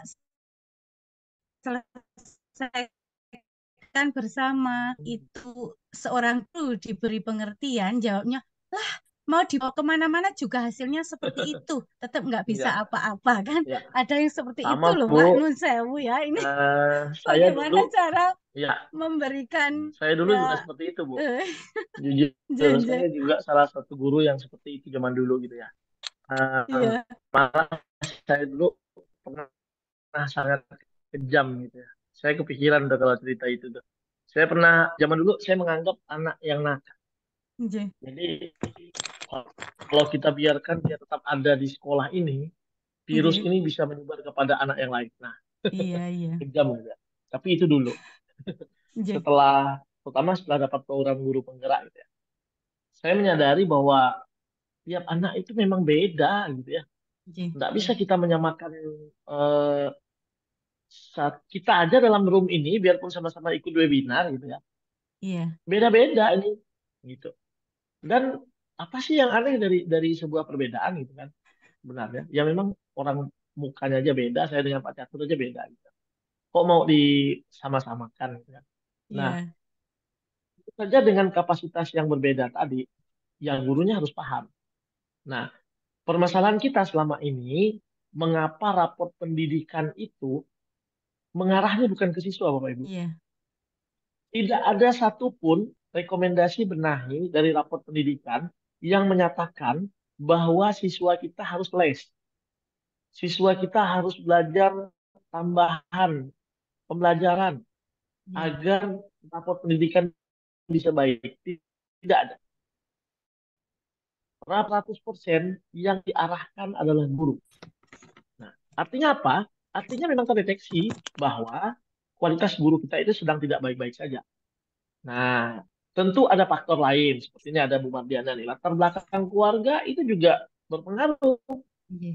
Dan guru harusnya tahu latar belakang keluarga anak-anak yang ada di sekolah. Nah, saya saya cerita karena Iya. pengalaman-pengalaman itu Bapak Ibu. Saya punya murid yang jarang sekali masuk sekolah itu ya. Kawan-kawan itu berpikirnya, ya udahlah Pak, untuk apa kita paksa dia? Ya biarkan aja dia nggak usah sekolah, kalau perlu berhentikan aja sekolah, gitu kan? Nah, tapi eh, Saya coba deteksi masalahnya apa, gitu kan. Nah, akhirnya saya mengajak salah satu guru untuk datang ke rumahnya. Datang ke rumahnya, dia lagi tidur. Yang ada ibunya. Ternyata ibunya bisu loh. Ibunya tidak bisa ngomong. Nah, saya jadi kepikiran, eh, ternyata selama ini kita salah lihat kalau kayak gitu. Banyak faktor lain yang mempengaruhi anak, dan kita hanya melihat si anak, tidak melihat faktor lainnya. Nah, anak yang punya masalah harusnya dilihat faktor lainnya juga. Tidak adil dong kalau kita tidak melihat faktor lainnya gitu ya. Apa saja faktor yang mempengaruhi masalah anak. Agar pola pikir kita ini tidak seperti ini gitu ya. Tapi bisa lebih melebar gitu ya. Bisa lebih terbuka gitu. Jadi kita bisa lihat, oh ini ada faktor ini. Harusnya kita lebih bijak.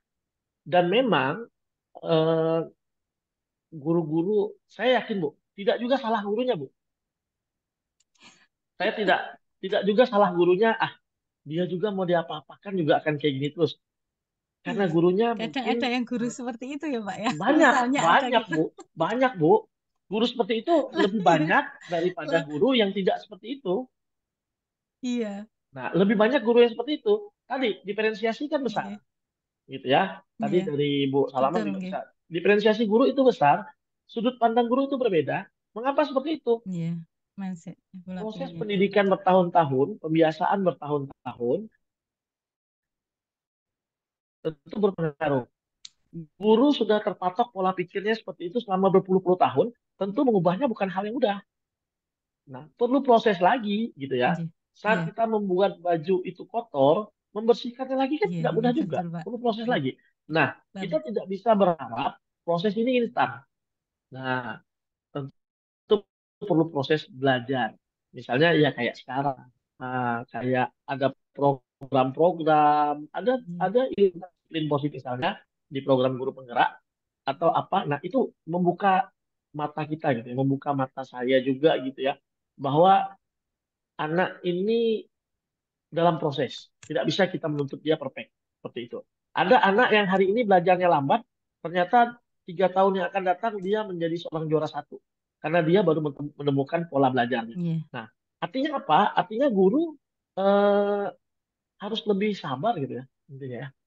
Karena kalau saya Iya. berpikirnya yang dikejar sekolah itu bukan seberapa banyak belajar, tapi seberapa banyak anak mau belajar. Nah, itu. Iya. Nah, kalau ilmu itu Kan bisa dari mana sekarang ada ya, tapi bagaimana menumbuhkan motivasi agar anak mau sekolah, mau belajar. Bayangannya saat TK, oh, PAUD, semangatnya luar biasa. Tinggi semangatnya. Tiap Iya. hari mau ke sekolah, jam 6 dia udah siap. Mamanya masih tidur, dia udah bangunkan, pergi sekolah, pergi sekolah, pergi sekolah. Masuk SD, kelas 1 masih semangat. Tapi saat dia tidak bisa baca, dia langsung dipukul atau dimarah, semangatnya mulai kurang. Kurang, kurang, kurang, kurang. SMA dia sekolah bukan untuk belajar lagi. Belajarnya hanya karena takut kena marah seperti itu gitu ya. Atau belajar hanya karena kewajiban, bukan karena dia memang sadar bahwa belajar itu kebutuhan.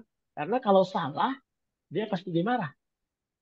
Kalau salah, dia pasti dihukum gitu Iya. ya. Sehingga akhirnya kebiasaan ini sudah terpatri. Sama kayak kita sekarang gitu kan. Banyak yang kalau mau belajar harus ada sertifikat, kalau mau belajar harus ada ini, ada itu, ada uangnya dan segala macam gitu ya. Nah, eh, itu mengapa seperti itu tidak salah kita Bapak Ibu. Itu memang proses yang panjang yang membentuk kita seperti itu Iya. gitu ya. Dan merubahnya tidak mudah. Lah. Itu Ya perlu Pak, lah di sini itu step ringan gitu ya. bagaimana cara mengajak seorang guru atau teman sebagai Ya, sesama guru agar tidak menyinggung beliau, agar ya, bisa lebih aktif, ya, lebih telaten dalam mengampu anak-anak itu, terutama anak-anak yang kurang kurang ya. cepat dalam Kita buktikan belajar. saja Nah, dulu. Kita buktikan saja dulu. Kita buktikan, kita pegang 1-2 oh anak iya dan iya itu dibuktikan juga berjalan tuh. prosesnya. Iya, memang manusia itu kan belajar dari mencontek, Bu. Kalau dia melihat kita sudah sukses, dia jadi ngikut. Saya tahun lalu ada satu anak yang semua guru menyatakan dia tidak usah naik kelas. Iya. Nah, tidak usah naik kelas, Pak. Ini nih bermasalah benar nih, anak ini nih. Nah, saya cuma tanya berapa banyak perlakuan yang sudah dilakukan, kemudian buktinya apa? Nah, nilai PPKN dia berapa? 70, Pak. Nilai agama berapa? 75, Pak. Nah, kok bisa nilai tingkah laku dia nggak bagus, sedangkan nilai dia bagus? Nah, itu kan bisa jadi Iya, relevansi pernyataan-pernyataan gitu ya. Nah, betul Bu Ropiko. Kita buktikan. Saya buktikan. Anak itu saya restitusi gitu ya. Dalam bentuk enggak ada namanya restitusi. Saya dampingi terus menerus. Saya WA biasanya. Saya kasih waktu selama 3 bulan. Kalau 3 bulan kamu tidak bisa berubah, eh, Bapak sudah tidak bisa lagi membantu kamu. Tapi Bapak mau datang ke rumahnya. Akhirnya saya datang ke rumahnya. Saya ngobrol sama mamanya, sama bapaknya, sama neneknya. Saya datangi ke rumah, saya diskusi ini gimana sih sebenarnya dia di rumah, apa segala macam. Saya cerita tuh. Dianya sampai nangis. Nggak apa-apa, tetap sekolah, tetap naik kelas. Dan sampai sekarang sudah 6 bulan, saya selalu cek dengan guru-guru. Gimana, ini gimana? Udah Pak, udah lumayan bagus. Ini ini gimana? Sudah lumayan bagus. Itu. Anak-anak kita ini, kita perlu tahu betul masalahnya. Hindari ponis-ponis langsung gitu ya. Hindari. Karena berdasarkan penelitian itu sebenarnya pembuli yang paling besar itu guru, Bapak Ibu. Itu. Maka kita harus Iya, lebih ini. lurus-lurus Tapi betul Pak. Iya. buktikan saja dulu. Nanti pelan-pelan, akhirnya di tempat saya kayak Iya. gitu, Bapak Ibu gurunya akhirnya, oh iya ya. Sampai saya dibilang, Pak Firman punya hipnotis nggak katanya? Enggak, saya bilang saya cuma ajak ngobrol ya, ajak ngobrol. Jangan paksa dia dapat 10, jangan paksa dia dapat 1, ajak ngobrol. Ajak ngobrol, sikit-sikit panggil, libatkan dia gitu. Nggak pernah jadi pemimpin upacara, kamu jadi pemimpin, nggak apa-apa. Salah juga nggak apa-apa. Kalau sudah betul, sudah hebat, jadi pemimpin upacara misalnya, ya mungkin manusiawi, itu kan anak-anak aja. Nah, alhamdulillah sekarang dia sudah jauh berubah dan sudah tidak pernah lagi buat masalah di sekolah. Tuh, buktikan saja dulu, Bapak Iya, Ibu. Nggak terima apa-apa. kasih Pak, luar biasa. Terima kasih Pak Saya tambahin Firman. bisa Pak Iya. Firman? Ya, Sedikit saya silakan Bu, tambahin silakan. bisa. Eh, Sebenarnya hal yang paling penting dari seorang guru untuk saya ibaratkan kata menganalisis murid ya. Eh, Pernah saya juga sering mendapatkan murid-murid yang seperti itu. Hal pertama itu kita harus mampu melakukan assessment. Kita nggak boleh menjustifikasi anak tiba-tiba "Oh, ini nggak mampu. Dari mana datanya? Nah, hal yang perlu kita lakukan pertama, kalau saya kebetulan di sekolah saya sudah menerapkannya. Hal yang pertama saya lakukan adalah tes EQ. Misalkan anak itu ini nggak bisa baca buku, kelas 5 nggak bisa baca tulis gitu. Dipaksa-paksa seperti apapun nggak bisa kalau memang dia slow learner atau EQ-nya antara ring 50 sampai 60. Mau gurunya sehebat apapun, dia nggak bisa mencapai ring 70 ke atas karena memang pola pikir dia 50 sampai 60. Nah, ini hal yang kadang sederhana tapi tidak diketahui oleh guru dan kepala sekolah. Lakukan asesmen dengan baik. Dari mana datanya? Dari psikolog. Kalau saya dananya dari uang amal ya. Kemudian saya bawa ke Luar psikolog, biasa. ternyata anak ini EQ-nya 52. Kalau 52 mau diapa-apakan kan nggak bisa. Maka kita hanya bisa mengembangkan ranah afektifnya supaya dia semangat belajar, semangat agar kalau dia untuk meniru anak-anak yang pintar nggak bisa. Karena EQ itu kan berbeda ya. Iya. Ini hal yang sangat penting, super kalau menurut saya, yang kadang tidak dilakukan oleh guru.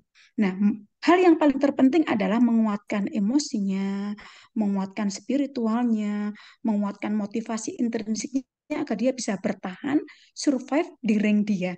Ini yang jarang tidak dilakukan oleh guru. Nah, kemarin juga saya melakukan ini, Pak Firman dan teman-teman. Saya mengundang psikolog datang ke sekolah saya untuk well-being guru. Jadi ternyata bagaimana guru bisa menciptakan well-being kepada murid, bisa mengasesmen murid dengan baik, sedangkan dia tidak mampu well-beingkan kesejahteraan psikologisnya bagus gitu. Akhirnya saya undang psikolog datang ke sekolahan, malah guru histeris Pak Firman. Beliau histeris nangis semua. Ternyata semua guru juga bermasalah ya, bermasalah. Nah ini adalah kalau saya betul Pak Firman, kita itu subjeknya guru. Kalau gurunya nanti bahagia, nanti dia akan keluar inovasinya, kreativitasnya gitu. Jadi yang sudah saya lakukan pertama itu psikolog yang tentang anti perundungan, kesejahteraan guru. Walaupun gini, ngapain sih Bu Salamah dan kok dihabis-habisan itu bagi saya ini penting gitu loh. Karena guru itu harus mengerti, oh dia akan mengasesmen murid. Dia harus mampu mengasesmen dirinya sendiri. Oh, kalau ini anaknya gimana nggak bisa bodoh sekali. Jadi dia nggak bisa membuat asesmen sesuai dengan karakteristik anak atau dengan EQ anak. Nah, di situ itu mungkin sekedar sharing aja ya. Dan sebenarnya semakin kita, kalau di pinggir, saya di pinggir Pak Firman dan Ibu-Ibu, masalahnya banyak sekali.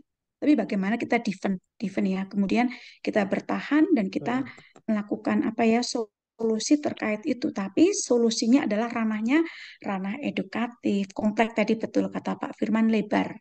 Lebar. Sudut pandangnya harus lebar.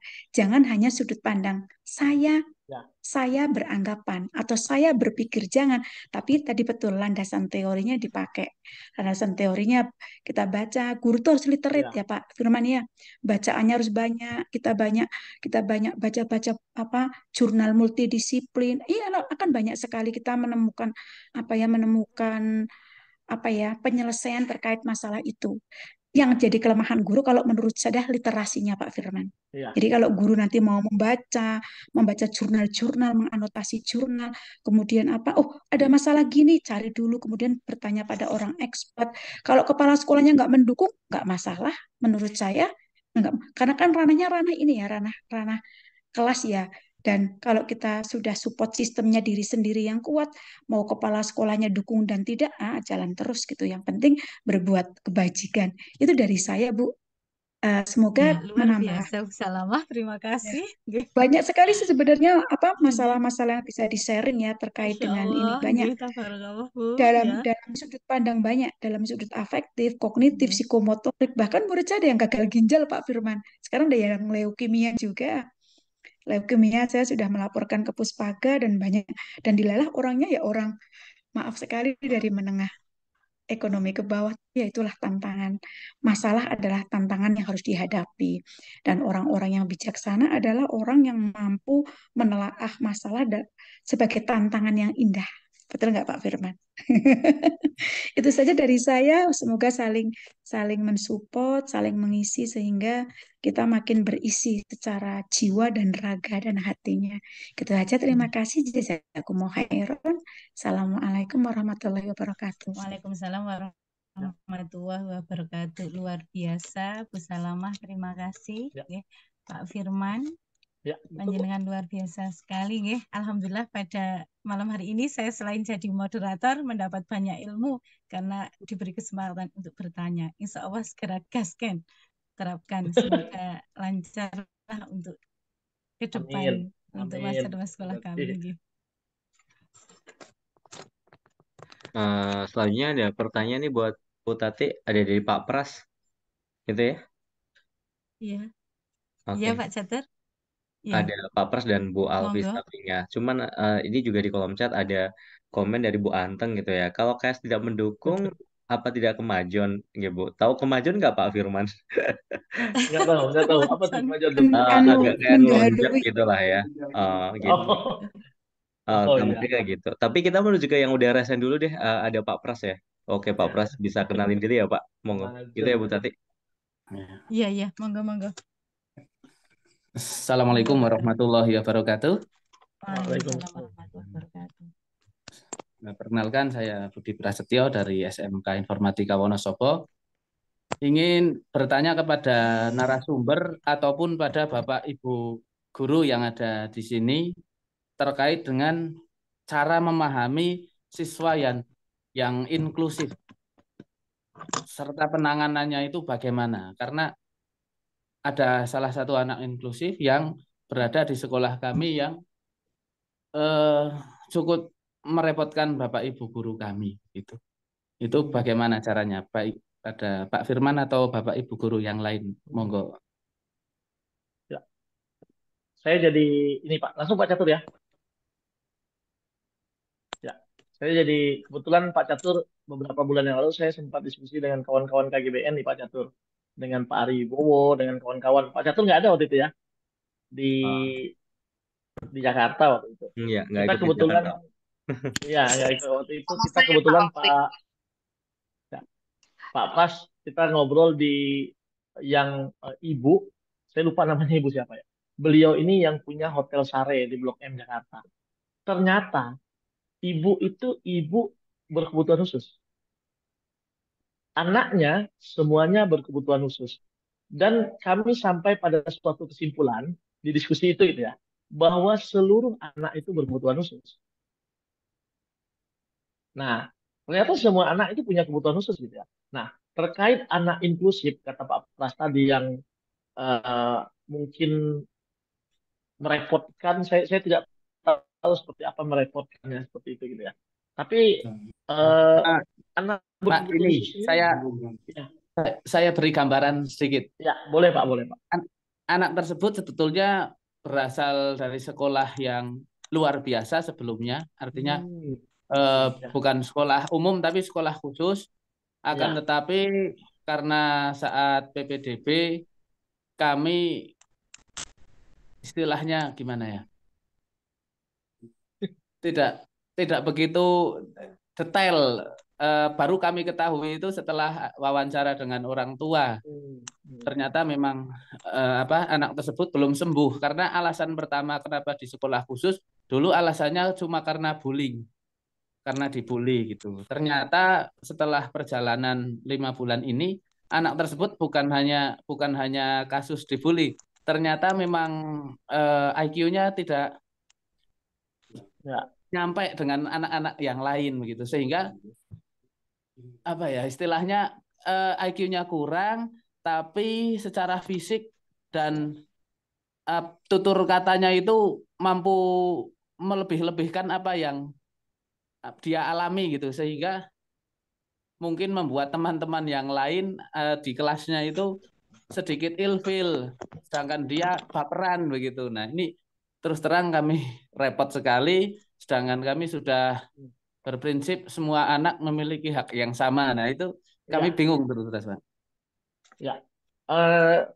Pertama tadi Pak, tadi yang disampaikan Bu Salamah tadi jelas ya. Saat kita mengambil keputusan terhadap satu anak, keakuratan data itu penting. Nah, mungkin saran saya ke Pak Pras, hal ini yang paling pas dibicarakan bersama orang tuanya gitu ya. Nah, akan lebih baik kalau misalnya ya tidak semua sekolah bisa gitu ya. Akan lebih baik apabila eh, dikomunikasikan dengan ahlinya. Nah, misalnya dengan psikolog itu kan jelas gitu ya, kapasitasnya jelas gitu ya. Karena kalau Pak Pras dan kawan-kawan di sekolah yang ngomong dengan orang tuanya, mungkin orang tuanya bisa jadi tanggapannya beda, bisa jadi tanggapannya beda gitu. Nah, tapi kalau yang ngomong itu base datanya adalah data psikolog, mungkin itu bisa dibicarakan. Nah, untuk menghadapi anak seperti ini, memang dilemanya besar. Di satu sisi, kita harus mengajarkan semua anak dengan prinsip yang sama. Tapi di satu sisi, ini akan menjadi masalah, terutama ini udah SMA, Pak, ya. Menjadi masalah di kalangan pertemanannya dia. Itu pasti. Makanya, hal ini base datanya harus jelas, dan komunikasi dengan orang tua benar-benar harus intensif. Gitu ya. Karena tidak mungkin juga nanti Pak Pras dan kawan-kawan misalnya anak ini sampai seperti apa, tidak mungkin gitu ya. Intinya komunikasikan intensif dengan orang tua dan base datanya harus jelas. Misalnya psikolog atau apa gitu ya. Tidak bisa kita pakai asumsi, tidak bisa. Seperti itu. Nah, apakah kalau ke psikolog pernah enggak Pak Pras dicoba anak ini? Nah, ini yang baru kami pikirkan, Pak. Kami ingin Ya. mengajak psikolog untuk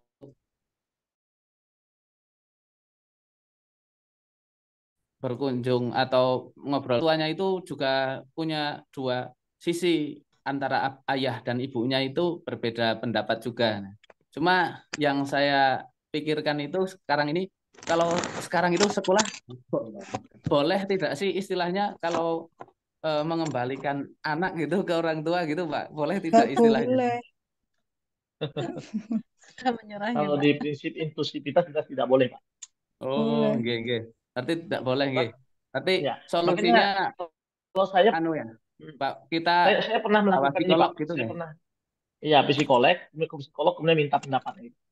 Saya pernah melakukan ini loh Pak, pernah melakukan ada anak yang agak aneh gitu ya. Nah, tapi ini karena di level SMP tentu beda ya dengan SMA. SMA itu kan udah macam-macam tuh tingkah pola anak-anak tuh, gitu ya. Jadi di tempat saya itu ada anak yang aneh, yang berkebutuhan khusus. Kebetulan tempat kita kan nggak ada sekolah luar biasa atau apa gitu ya. Kami sengaja itu satu hari anak ini kami kondisikan tidak masuk, hanya agar kami bisa membriefing kawan-kawannya yang lain. Nah, tapi ini di level SMP Pak ya, tentu saja kasusnya bisa jadi beda gitu. Jadi anak ini tidak masuk, sengaja kami buat dia tidak masuk sekolah gitu ya, yang berkebutuhan khusus. Satu hari saja. Di satu hari itu kami memberitahukan permasalahan ini secara halus kepada rekan-rekannya yang lain agar kawan-kawannya juga paham dengan kondisinya dia. Nah, karena anak seperti ini sangat rawan mendapat bullying, rawan mendapat masalah dari kawan-kawan yang lain gitu. Kalau Nah, itu kalau pernah yang kami itu lakukan. kami sudah melakukan, Pak.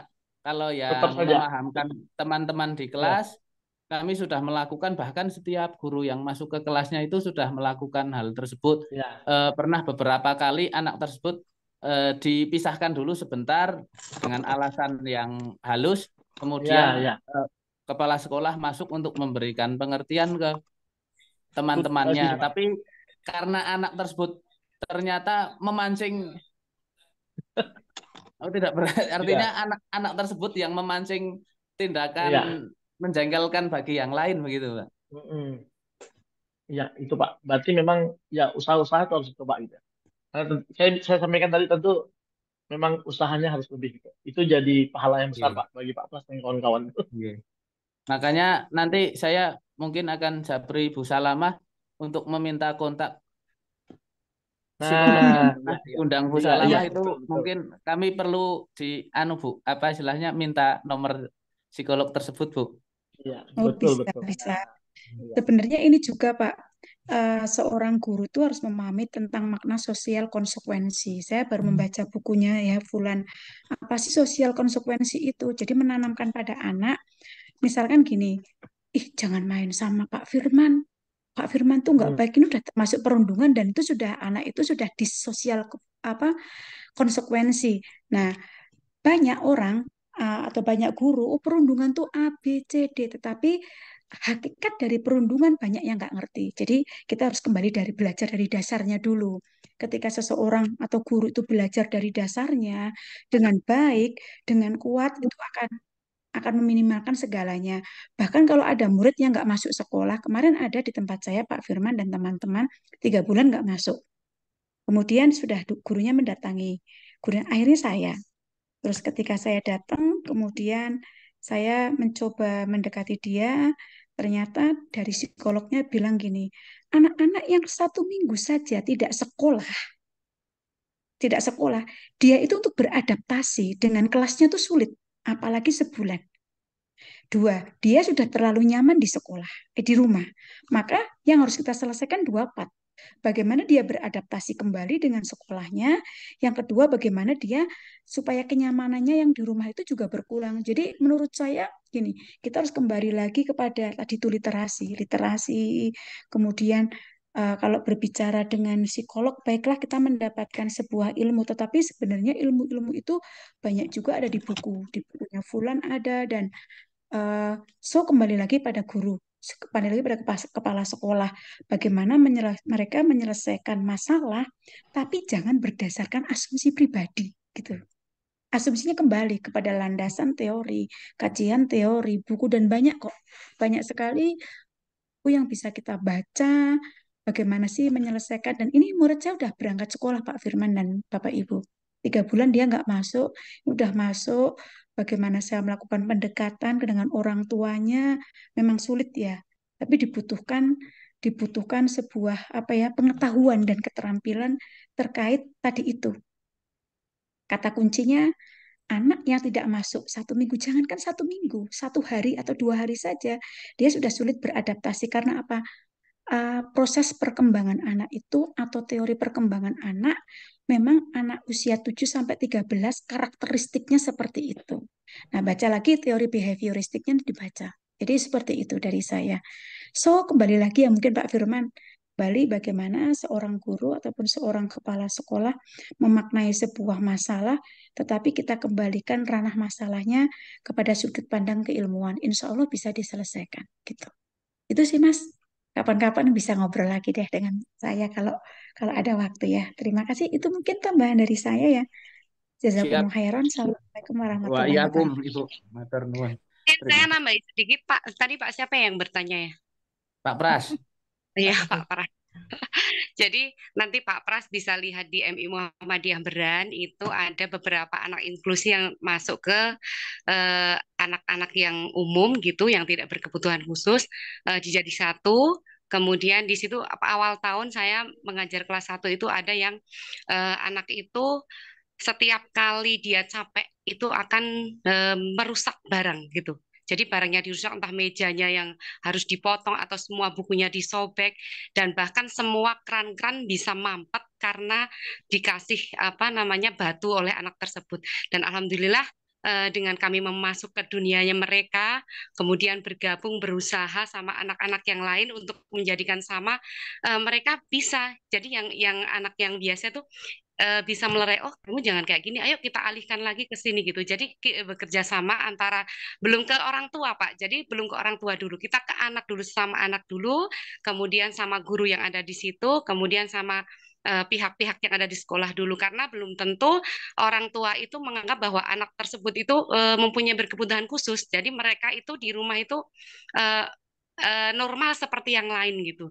Kemudian tahun yang kedua kami juga kemarin sudah apa ceritakan ya Pak, di ini Pak Firman ya di Jakarta ya, saya cerita ini juga.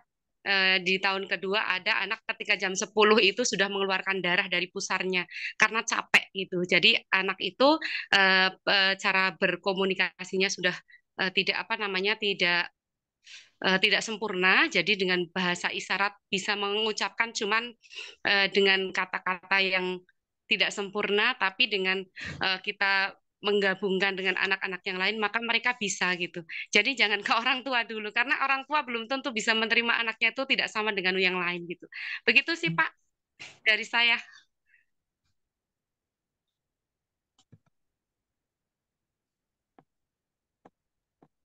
Oke, itu tambahan dari Bu Juju, Pak Firman, dari Ketua KGBN-nya gitu. Oke. Satu lagi, Bu Sri, menyambung iya, yang boleh, barusan. Itu kalau di proses pembelajarannya, kira-kira grade-nya bagaimana, Ibu? Maksudnya saya mengajar ke anak tersebut dengan anak yang lain, kira-kira dosa enggak kalau enggak sama gitu?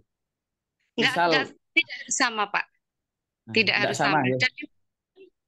Dan memang tidak disamakan, apalagi sekarang sudah Kumer ya, kurikulum merdeka. Jadi asesmen yang dilakukan juga akan berbeda dengan yang lain gitu. Anak yang seperti itu kita buat asesmen yang berbeda, cara pembelajarannya berbeda, materinya juga misalnya dalam misalnya penjumlahan ya Pak, dalam matematika penjumlahan yang lain sudah puluhan, maka dia masuknya ke berapa, 1 tambah 1 tambah 1 lagi gitu bisa. Yang penting masih dalam penjumlahan. Nanti untuk apa pembagian sama, cuma angkanya yang dikecilkan begitu. Oh, enggak, Bu. Berarti enggak Iya. dosa nggih kalau misalnya anak tersebut yang lain bisa namplek kok dengan raketnya, kalau anak tersebut sudah pegang raket aja sudah alhamdulillah begitu enggak istilahnya gitu. Iya, sekali. Yang penting kan itunya Dan kan itu Pak Frans, dan Pak Frans jangan aneh, suatu saat nanti anak itu akan memunculkan lonjakan belajarnya kalau dia sudah ketemu caranya. Nah, benar anak-anak iya, betul anak sekali. berkebutuhan khusus itu seperti itu biasanya. Nanti kalau di masa dia ketemu gitu ya, itu udah luar biasa biasanya. Iya, seperti yang di Jakarta itu putranya Bu yang Ya. punya hotel itu kan langsung kuliah sekolahnya sudah di luar negeri ya Pak, yang anak Di Inggris berkebutuhan. ya. Ya, begitu. Jadi yang lain masih sekolah di sini, masih sekolah di Indonesia, beliau anak-anaknya sudah sekolah di luar negeri, padahal mereka berkebutuhan khusus semua gitu. Ya. Ya, kembali lagi ke Pak Firman, silakan Pak. Monggo. Nggih, Udah komplit terima semua tuh. kasih, Jos. Matur nuwun, Bu Sri. Masuk. Ya. Kalau masalah kebutuhan khusus ini emang selalu menarik di mana-mana. Iya, memang panjang ya Pak. Kali itu juga pernah ngobrol sama Bu Ega gitu. Oke. Iya, sama Bu Ega juga ya. Kayaknya ini masih ada satu. Pak Firman ini udah sebenarnya jamnya sampai jam 9. Cuman biasanya kalau di ngopi semalam itu kan memang bener-bener semalam tuh biasanya panjang. Makanya tadi dikatakan sama Bu Juju kan makin lama tuh makin anget kayak kayak nonton wayang kulit kayak Iya. gitu. Apalagi Kita OV barat, Pak, jadi. kalau Pak Catur. Kita Kenapa? barat juga di sini, jadi aman. Aman Kalau di ya. tempat kami ini barat juga. Oke, jadi masih di whip juga. Oke, tapi ada satu Masih, pertanyaan nih Bu ya. Tati. Kayaknya Bu Tati ada Bu Ya, Alfi masih ada ingin. Bu Alfi Iya. Safiah ya. Mm-mm. Monggo dipersilahkan Bu Alfi Safiah. Ya, terima Ya, kasih sugeng dalu Bu Alfi. Ya, Monggo. salam juga ya. Udah, saya pertanyaannya nggak jadi borong deh, satu aja deh. Pak Firman. Borongan juga nggak apa-apa. Pak Firman masih mantap itu membersamai kita. Boleh. Sebenarnya gini, masih sering sekali kita mendengar kata, oh ini anak itu anak nakal gitu, dan lain sebagainya yang negatif kepada anak. Sebenarnya ada nggak sih anak yang dikatakan benar-benar nakal, karena nakal itu kan N-nya harus dihilangkan, maka menjadi anak yang penuh dengan akal. Tetapi pertanyaannya, kalau dia banyak akal, kenapa selalu membuat keributan, mengganggu teman, dan lain sebagainya, bahkan selalu merugikan. Nah, seperti itu. Jadi pertanyaan saya, perbedaan anak yang nakal dengan anak yang banyak akal itu seperti apa? Terus yang selanjutnya tadi menyambung dari apa yang dinamakan dengan diferensiasi siswa, itu tadi dikatakan luar bahwa materi sama tetapi tidak harus sama. Contoh untuk tadi pembagian, penjumlahan, kalau sudah sampai puluhan ratusan, karena ini belum mampu maka cukup puluhan saja atau bahkan satuan saja. Lalu bagaimana dengan penilaian akhir? Apakah nanti adil? Andai kata memang si anak ini mempunyai kemampuan yang dikatakan ya tidak seperti yang lain, kurang mendapatkan misalnya yang dikenal dengan nilai KKM. Misalnya KKM 70, maka dia mendapatkan nilai 70, padahal hasil dia belajar itu jauh di bawah teman-teman yang lain. Sementara yang umum, teman-temannya yang umum, itu mereka sudah mampu ratusan, bahkan ribuan. Tetapi hasil akhirnya itu sama-sama nilai KKM. Nah, itu bagaimana itu menyamakan yang seperti itu? Terima kasih. Monggo dipersilahkan Pak Oke, Firman. bentar. Kayaknya memang pertanyaan Pak juga dari Catur. beberapa keluar dari konteks gitu ya. Karena hari ini kan Iya, materinya tentang program yang semakin memberdayakan. malam Iya, semakin heeh. ramai ini Jadi, Pak, semakin panas. jadi Kopinya tambah mungkin lagi. kami juga persilakan kepada Pak Firman untuk menjawab dari Bu Alfi dari sisi program sekolah gitu ya. Mungkin bisa bisa tetap include di situ ada anak berkebutuhan khususnya juga masuk, kemudian diferensial juga masuk gitu Pak. Disambungkan dengan program sekolah gitu ya. Gitu Pak. Silakan Pak. Untuk asesmennya mungkin di lain waktu. Gitu. Oke. Jadi kalau Ingin saya saja punya Pak ya Firman, pengen gini Bu. Saya selalu berpikiran Mohon maaf. setiap orang itu perlu ruang gitu ya. Makanya kita penting untuk menciptakan program-program yang berpihak pada murid tadi. Karena anak itu perlu ruang.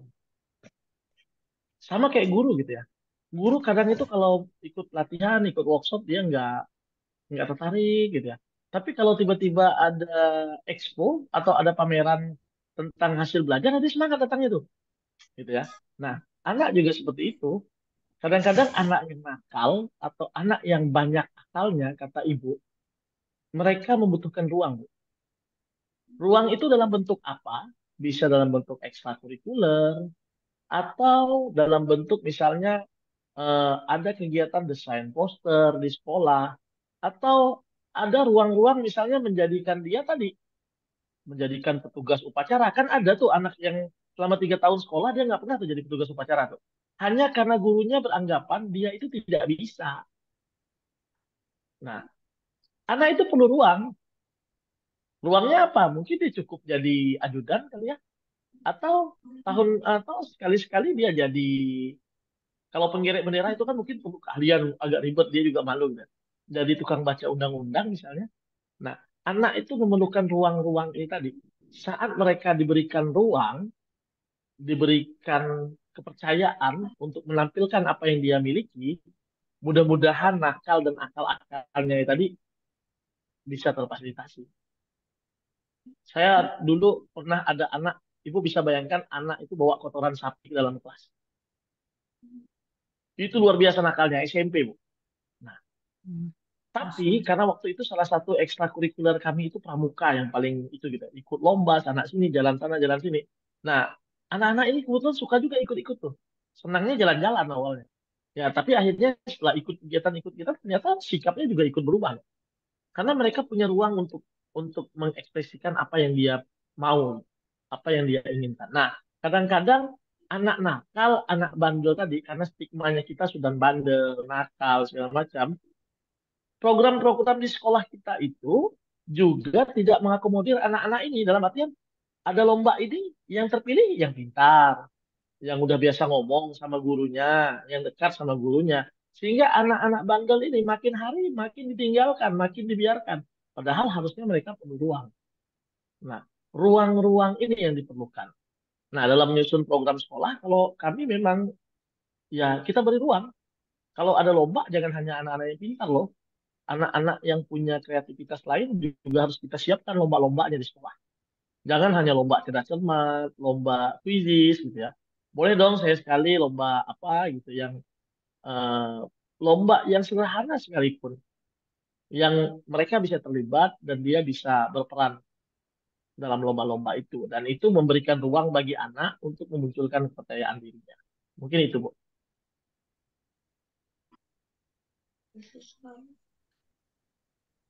Sundi Bu Alfi, bagaimana? Monggo Bu Nah, Alfi. yang tadi Bu Juju kayaknya ya, yang terkait Oh, Bu Cucu. terkait Oh, jeh, jeh. Bu Oh, Cucu. itu ya. itu sama Kepil Bu bisa Cucu. tanya Oke. internal itu. Iya. Mm. Dari Kapulogo main kemberan. Nanti Kemberan. Japri ya. Nah, sesama wetan ini wetan kali ya. Oh iya iya iya. Iya. Itu satu kecamatan, bisa tanya di KKG. Oh iya. Oke, dan kayaknya udah malam. Ini mungkin untuk pertanyaan-pertanyaan terkait diferensiasi kita kita skip dulu ya, Pak. Mungkin dikumpulkan untuk di Ya. edisi ngopi semalam yang nantinya include di situ diferensiasi gitu ya, Bu Cucu ya. Sebenarnya ngobrol Ya. tentang diferensiasi itu banyak banget Oh, gitu. panjang lagi urusannya nanti. Banget, iya. Oke, ada juga nih yang di kolom chat juga udah saling nyaut-nyaut nggak apa-apa. Oke, Bu Tati silakan. Kayaknya udah malam dan kayaknya takutnya bis menuju ke Malawi itu juga udah tutup. Terima kasih Pak Catur, Aduh. Pak Firman. Terima kasih yang tak terhingga untuk panjenengan ya, berbagi ilmu di sini bersama KGBN Wonosobo ya. Kami masih sangat haus akan ilmu-ilmu panjenengan yang belum sampai ke kami ya. Semoga di lain kesempatan masih dipertemukan dengan kita di sini dalam ngopi semalam tahap berikutnya. Nggih Pak Catur, semoga nggih ya. Dari kami, saya pribadi selaku moderator tentu banyak kesalahan dan kekurangan. Saya akhiri, wabillahi taufik wal hidayah. Wassalamualaikum warahmatullahi wabarakatuh. Waalaikumsalam Monggo Pak warahmatullahi Catur, wabarakatuh. Bu Cucu saya kembalikan. Terima Saya kasih Pak juga Firman, mohon diri. Pak Firmannya belum closing statement loh, ayo. Iya, iya. Ini ada coach Oke. pandan ya kayaknya. Kenapa, kenapa Pak? Ada coach pandan juga nih dari Oh. Solo nih kayaknya. Ya banyak yang hadir, alhamdulillah. Pak Firman, closing Eh, statement dulu dong, ya, bisa buat motivasi teman-teman di ruang ini ya. Silakan. Oke, Ya monggo Pak. Oke Bapak Ibu, saya hanya mengutip beberapa kata-kata para senior ya. Hmm. Bapak Ibu, guru 20 tahun lalu itu menciptakan kita yang sekarang Bapak Ibu. Nah, kita yang ada sekarang itu menciptakan murid untuk 20 sampai 30 tahun yang lalu. Perbedaannya luar biasa besarnya. Artinya, apabila kita hari ini memberikan pembelajaran kepada murid, tentu kita harus berpikir bahwa ini akan berdampak pada seperti apa mereka 20 tahun yang akan datang. Kita yang 20 tahun yang lalu, tentu saja sudah tidak relevan dengan keadaan hari ini. Nah, PR terbesar guru itu bagaimana menyiapkan murid untuk 20 tahun yang akan datang. Nah, itu PR kita bersama Bapak Ibu. Selamat belajar dan memang jadi guru itu tidak cukup hanya mengajar gitu. Kalau di KGBR itu jadi guru, ya harus terus belajar. Terima kasih Pak Catur dan kawan-kawan. Ya, Terima sama-sama kasih. Pak Firman. Ini juga Bu Cucu, kita juga mengucapkan terima kasih ya kepada teman-teman atau Bapak Ibu dari Dinas Pendidikan juga yang sudah selalu support nih Pak Firman gitu ya untuk acara ngopi semalam dan punya buat semua rekan-rekan yang selalu hadir di ngopi semalam juga terima kasih. Bu Cucu, ada nggak mau nembak untuk ini ya apa ya opini deh buat yang ada di room ini yang ternyata selalu rutin untuk mengikuti ngopi semalam. Bu Cucu punya pandangan Oke. nggak? Kayaknya yang sesama kecamatan aja mungkin ya, biar nanti saling bisik-berisik. Oh ya, aku juga ini Pak Bu Cucu. Bisik. Ini ada kepala sekolah yang selalu hadir di ngopi semalam. Tiap malam sih hadir. Boleh aku tembak nggak? Boleh, boleh, boleh. Ah, aku tembak. Halo Pak Budi Utomo, selamat malam Pak. Nah, Pak Budi Utomo ini adalah kepala sekolah dari SD Negeri mana Pak? Masya Allah, Jedis Pacar Mulyo. Gitu, Laksono, Kecamatan Laksono. Halo Pak. Selamat malam Pak Catur. Aku tembak Pak, testimoni dong terkait kegiatan ngopi semalam. Luar biasa Pak Catur. Oh gitu. Memberikan inspirasi sekali ini. Udah gitu aja Pak, atau ada tambahan lain? Ya cukup Pak. Cukup itu aja. Oke, oke. Ya. Satu lagi Bu Cu, mau nembak siapa dulu? Tadi saya yang satu kecamatan coba diacak, kayaknya banyak ini yang dari Kepil. Hmm. Nggak usah pakai rolet. Bu Alfi ya, tadi udah dari SD, sekarang dari MI. Ini aja Bu Elna juga sudah sering hadir tuh. Boleh dong Oh untuk iya, di benar. testimoni. Iya. Tadi Bu Alfi udah bersuara kok. Oh, iya, Bu Bu Elna, Alfi halo. udah ya. Sekarang Bu Elna Heeh. dulu. Oke, Bu Elna Bu Elna silakan. silakan, Bu Elna. Sudah yang Mm-mm. lainnya monggo. Pokoknya ini belum banyak. Iya Bu Elna, selamat malam Bu Elna. Wah, kayaknya udah pakai daster tuh, udah selimutan. Ya udah deh, Masya Allah. Oke, silakan. Buju kan udah malam, siapa tahu aja mungkin ada yang mau ngoreksi gitu kan. Atau mau Iya, tipis-tipis ngerjain rapot gitu. Buju bisa close deh, silakan. iya baik. Terima kasih Pak Cartur, terima kasih semuanya Pak Firman, Masya Allah luar biasa ilmunya ternyata kita